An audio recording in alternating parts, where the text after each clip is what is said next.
When I said that prayer, my phone is low on memory and it keeps shutting it down. But this is live and it is what it is.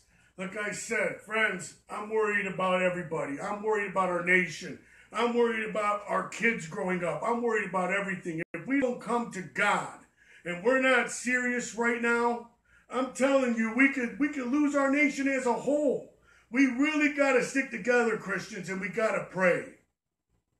I'm telling you all right now, come to Christ, repent your sins, be baptized, and confess that Jesus Christ is your Savior in your hearts. And when you repent your sins, go as far back as you possibly can.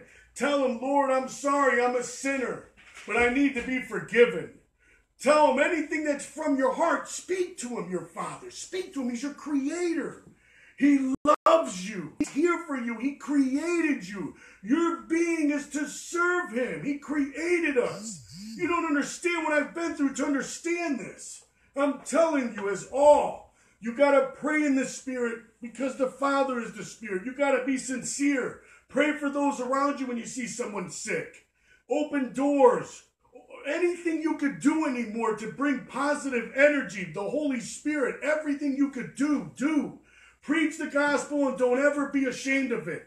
He who denies the Father, Jesus will deny to the Father. This is not a joke. Right now we're living in times where you're going to pick which master you're going to serve.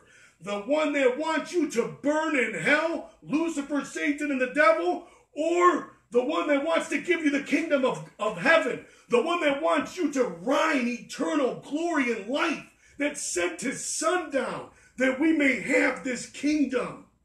There's no greater joy. This is why we live, to enter this kingdom. For life is only short, but eternity is forever. God bless you all. God bless America. All the people of God said, amen. And let the truth set you free. God bless you.